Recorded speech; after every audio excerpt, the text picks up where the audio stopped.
기도하겠습니다. 사랑과 은혜가 많으신 하나님, 오늘도 주님 앞에 나와서 예배로 하루를 시작하게 하심에 감사합니다. 저희가 하나님 말씀을 기대하며 주님 말씀을 듣기 위하여 이 자리에 모였습니다. 주님 이 시간 저희에게 말씀하시는 시간이 되게 하시고 저희에게 주님께서 말씀으로 저의 삶 가운데 가야 할 길을 일러주시는 은혜의 시간이 될 수 있도록 인도하여 주시옵소서. 주님께서 저에게 말씀하실 때에 저희가 그 하나님의 말씀을 제 삶 가운데 받아들일 수 있도록 제 마음을 열게 하시고 주님 말씀에 아멘으로 순종할 수 있는 거룩한 신앙인의 모습으로 성장해 갈 수 있도록 인도하여 주시옵소서. 그리고 그렇게 주님 말씀을 따를 때 그것이 진정으로 저의 삶을 위한 것임을 저희가 깨닫고 실천해 나가면서 제 삶 가운데 주님께서 바라시는 그리스도의 모습이 나타나게 하시고 또 저희의 그런 모습을 통해서 많은 사람들이 주님께 나아오게 되는 놀라운 일들이 저희 삶 가운데 일어나게 하여 주시옵소서. 마음이 아프고 몸이 아프신 분들이 계신다면 주님께서 그분들을 위로하시고 치유하여 주시길 기도합니다. 주님께서 그분들을 치유하심으로 그분들이 더욱더 주님 앞에 나아와서 주님께 찬양으로 영광 돌릴 수 있도록 주님께서 능력을 베풀어 주시옵소서. 말씀을 준비하는 전도사에게 함께 하시고 또 말씀을 듣는 성도님들과도 함께 하셔서 이 시간이 주님 안에서 저희가 하나 되는 시간이 되게 하여 주시옵소서. 오늘 하루도 주님께서 만나 주실 것을 기대하며 이 모든 말씀 예수님의 이름으로 기도드렸습니다. 아멘.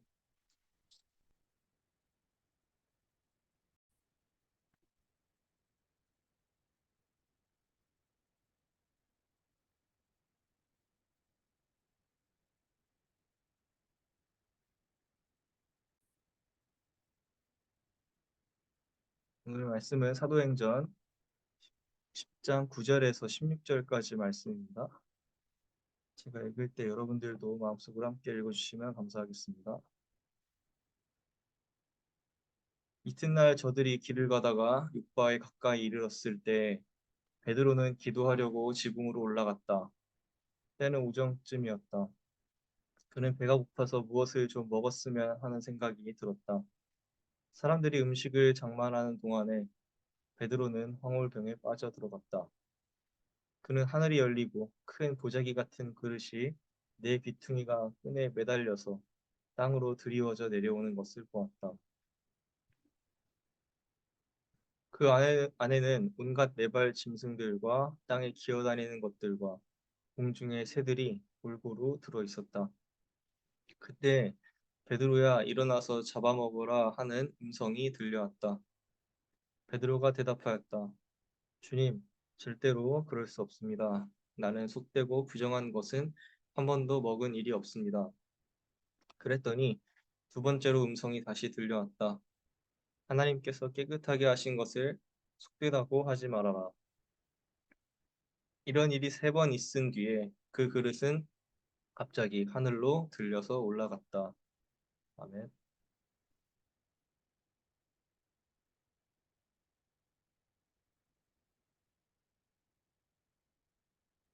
누군가 미국에서의 삶과 한국에서의 삶의 가장 큰 차이가 무엇이냐고 저한테 묻는다면 저는 다양한 인종을 볼 수 있다는 점을 이야기해주고 싶습니다. 한국은 단일 민족이라 어디를 가든지 길거리에서 같은 한국인들을 주로 보게 됩니다. 하지만 미국에서는 백인, 흑인, 동양인, 그리고 라틴 계열, 그리고 아메리카 인디언 등 다양한 인종의 사람들을 볼 수가 있습니다. 때로는 미국 사람들을 보면서 어떻게 저렇게 나와 다르게 생길 수 있을까 하고 신기한 기분이 들 때가 있습니다.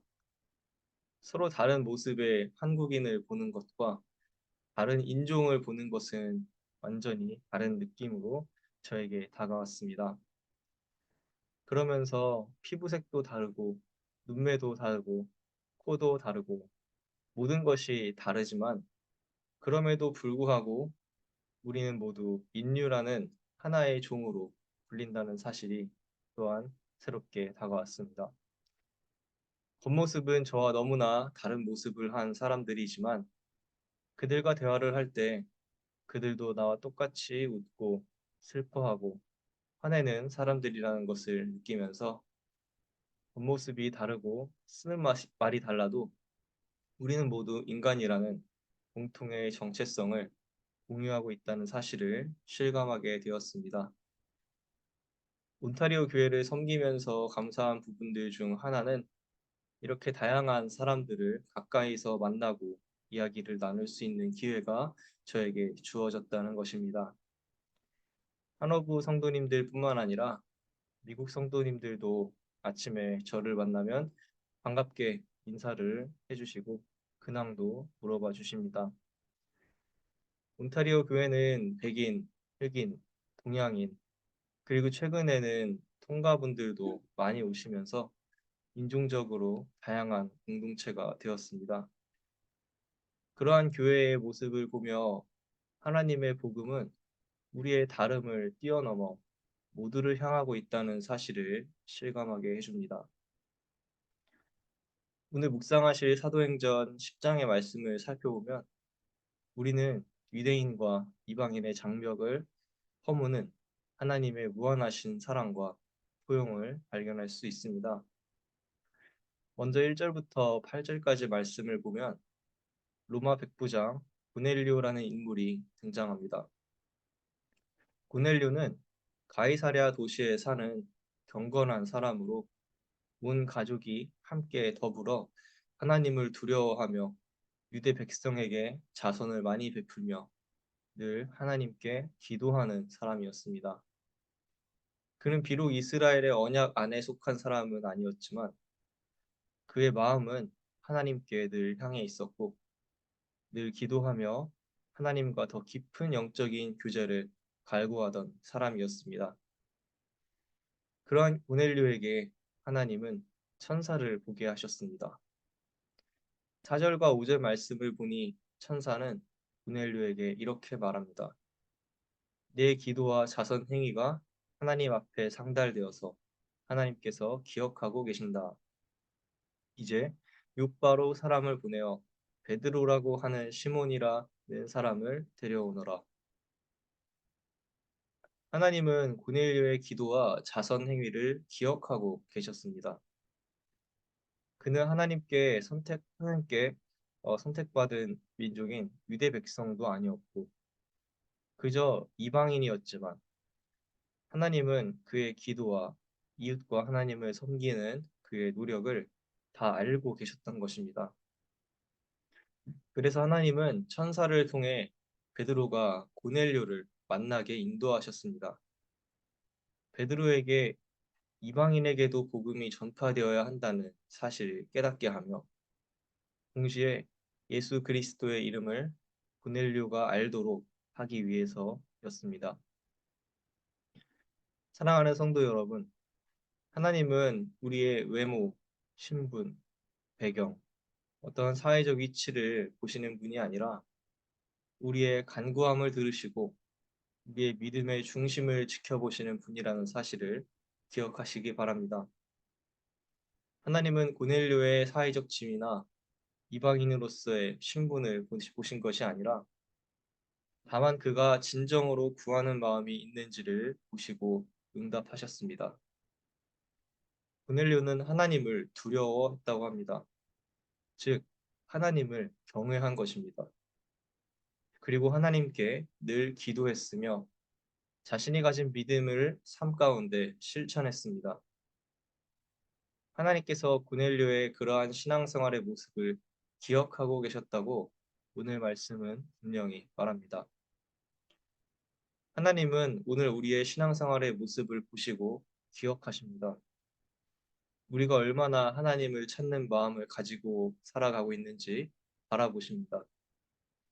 그러므로 우리가 간절히 기도하며 주님 말씀을 우리 삶으로 실천해내기 위해 고군분투하는 모든 것들이 헛된 것이 아니라 하나님께서 다 지켜보고 기억하시고 우리에게 응답하시는 것들입니다. 상황에 관계없이 늘 간절히 하나님을 찾는 우리가 되기를 소망합니다. 하나님께서 고넬료를 축복하셨듯이 하나님을 찾는 여러분의 기도에 응답하시고 그 삶을 축복하실 줄로 믿습니다. 하나님께서는 또한 베드로에게 이상한 환상을 보여주셨습니다. 하늘이 열리고 큰 도자기 같은 그릇이 내 귀퉁이가 끈에 매달려서 땅으로 드리워져 내려왔습니다. 놀랍게도 그 안에는 유대교에서 부정하다고 여겨지는 네발 짐승들과 땅에 기어다니는 것들과 공중의 새들이 골고루 들어 있었습니다. 더욱 놀랍게도 하나님께서는 갑자기 베드로에게 그 동물들을 잡아먹으라고 명하셨습니다. 당연히 베드로는 놀라면서 그 부정하고 속된 것들을 자신은 먹을 수 없다고 거부했습니다.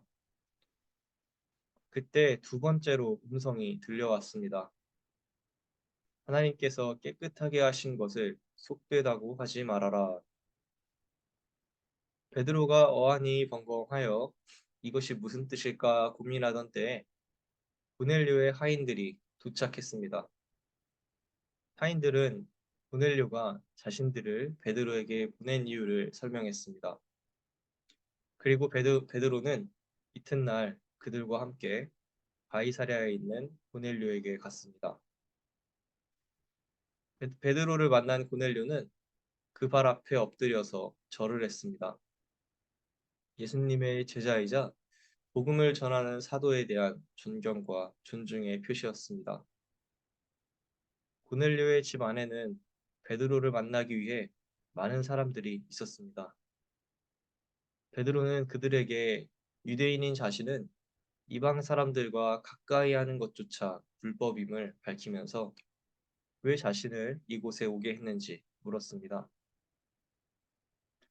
그러자 고넬료는 그 이유를 설명합니다.